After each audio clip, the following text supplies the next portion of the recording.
the story is, as you say, it's kind of that classic thing. It's a sort of closed room, except it's an island. Yeah, it's a closed room, I suppose. You call it a chamber piece, don't you? Was that what they're called? I don't know. Yeah. And a lot of people have talked about the Benoit Blanc's accent there. And was he always going to sound like that? Was that in the original script? It was there. It was written. It said there was a very sort of small piece of stage direction which said Benoit Blanc with a subtle, lilting southern accent, which I flatly refused. Ignored and got on with that. So. And it's a big it's one of those things in your head. Did you think? Yeah, I'll do that. And then you get to, presumably, a read-through, and you're going, okay. I mean, I said to Ryan, the director, I just said, are you sure? And he went, yes. And I went, OK. And I just, then it's just work. I really struggle with accents. I just can't turn it on or mimic things. So I have to kind of learn it, like, by rote, like, musically, and then get it into my head. And then once it's in, and then I can't get rid of it. Ooh. But very quickly, I have to say, another movie we loved you in was, of course, Knives Out.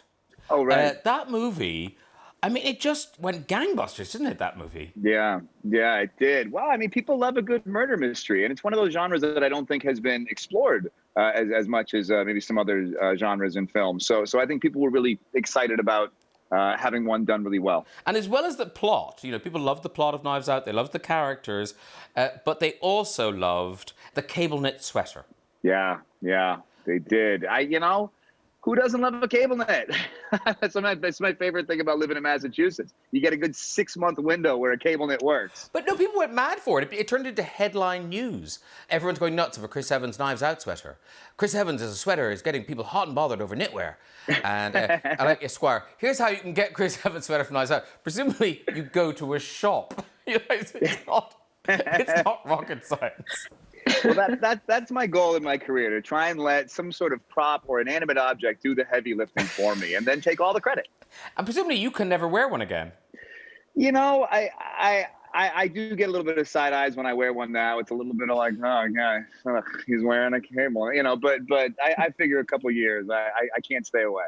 But someone in your family can wear one. How beautiful does Dodger look? Oh, he hated it. He hated it. And he looked so good in it. But he was... That look is a look of disgust. I think the thing he doesn't like is no sleeves. I think he feels emasculated. A cable knit vest doesn't quite have the same appeal, does it? No. Can we talk to your character's science-based mask? That's not gonna help. This wraps up Birdie J in one accessory. I mean, she was so much fun to play. Yeah. So you're filming a murder mystery in Greece, but then you must have been having a good time, because apparently when you stopped filming, you would then go home and playing murder mysteries. You would play murder mysteries. Well, first of all, I feel like COVID and the fact that we had to shoot it and be very careful sort of forced us all, whether we liked it or not, which thank God we loved it, to play together. And what do you play when you're doing, you know, a part of the Knives Out franchise?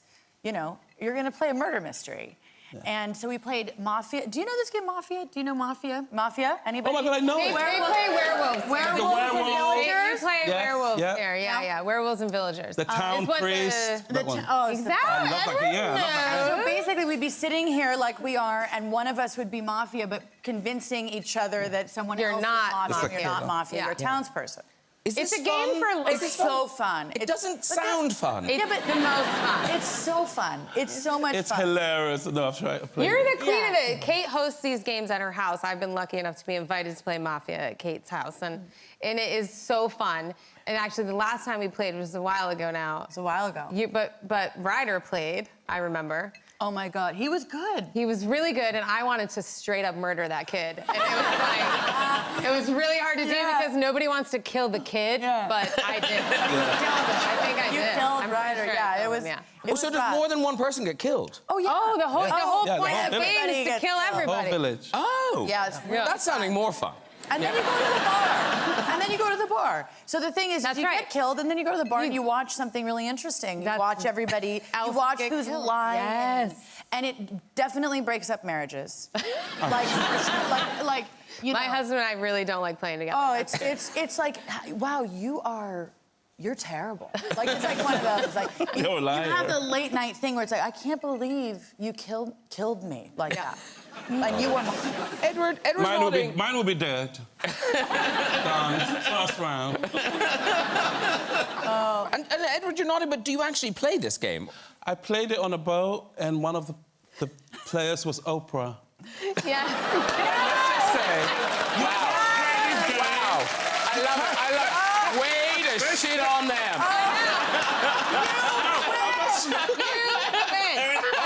You win. You don't expect Oprah to lie. No. You don't expect... She won. So we'd all go around the table and just, like, literally try to skip to the next person. But she was good. How do you kill... You can't kill Basically. Oprah. Even if you know she's mafia, you're like, oh... It's not possible. Yeah, we'll get her next round. She lived to the end. I'm sure she... I bet she did. And beyond. Oh, that's so great. That's Edward. the best name drop we've ever had on the show. There you go. Yeah. On a boat with Oprah. Oh, yeah. It's like a really good Cluedo. How did they die? On a boat with Oprah. Right. Maybe that's the end of a Knives Out. Yes! We don't know. So we gotta talk. We'll never know. You were in that film, My Girl. I was. With very young Macaulay Culkin. And Anna Klumsky. Yes, look how sweet. So could you swear? No, you couldn't. No. You are not allowed to swear in front of children on movie sets. So I had swear jars. You know, swear jars. If you said the S word, you had to put in $1. If you said the F word, you had to put in $2. And, you know, the whole crew participated because we had kids on the set. Here you two are, young kids. Sure. And, you know, of course, once in a blue moon, we'd all be like a bank, and then we'd be like, put money in the swear jar. And, you know, it all went fine. We all got very tired of it, but they were cute and nice kids. And the last shot of the movie was the scene where they run down the dock and then jump into the lake. And I remember we had, like, safety people in the lake and stunt people and, you know, and the whole thing and cranes and thing. I mean, I'm telling you, they jump off a dock into water, like, 2 feet deep. And, you know, it's like a big thing and towels and everybody's like, and they, you know, run and then they jump into the thing. They're fine. And then everybody's like, oh, yay, and everything. And now they're going to be finished with the movie. And there they are, wrapped in their towels, standing at the edge of the dock. And they go, ladies and gentlemen, that is a wrap for Macaulay Culkin and Anna Klumsky. And everybody goes like this. And I took the 2 cans, and I walked up to each of them. And each of the cans had like $500 in it. Oh, wow. 500 pounds. And I walked up to each of the kids, and I went, fuck you.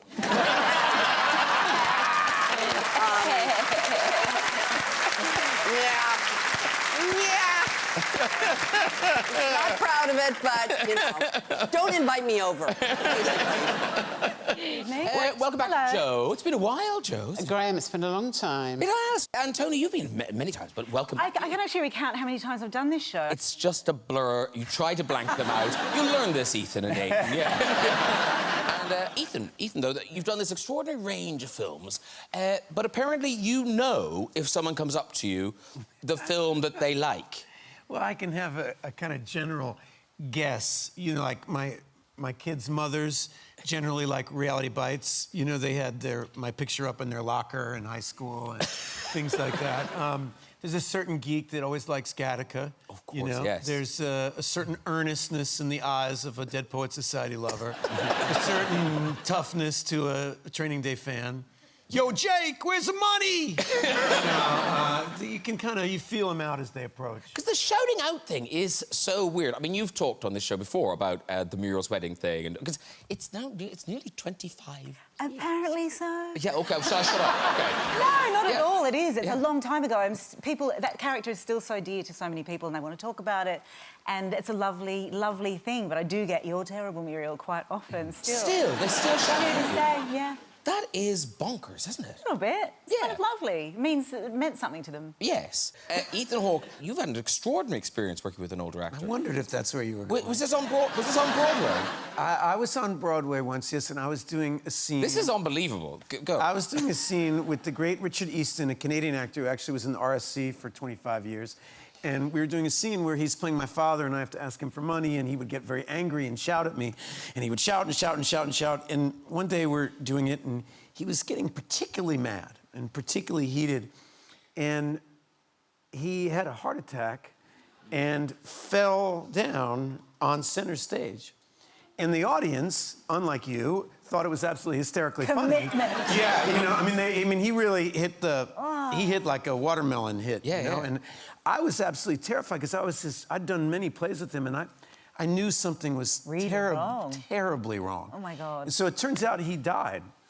Now, yes, but hang on. It just slipped off the tongue. No, there was a guy who did props on the show who was really good at CPR, and he came out and he started working on it and doing CPR and blowing, and we had to say, is there a doctor in the house? And somebody came out, and the show stopped, and we called the ambulance, and the guys came, and they started his heart again. 11 minutes later or something, they had to... 11 minutes later? Center stage, Broadway. Did the audience leave the theater? No, nobody left. You know, oh my God, it was so intense. Let me tell you, it was incredibly intense, all right? And, I mean, we were all backstage praying. I mean, it was terrifying. Yeah. And did he come back to the play? Well, it was great. Yes, he did. And not that night. Yeah, I was going to say. Excuse me. He went to the hospital, clearly. The show did not go on. The show stopped. And a couple days later, I got a call, because we were friends, and he wanted me to come. I came to his hospital room, and he ran lines with me, because he wanted me to go back to the cast and the crew and everybody and show that he didn't have brain damage, and he remembered all his lines, and that his understudy better cool his jets, because he was coming back.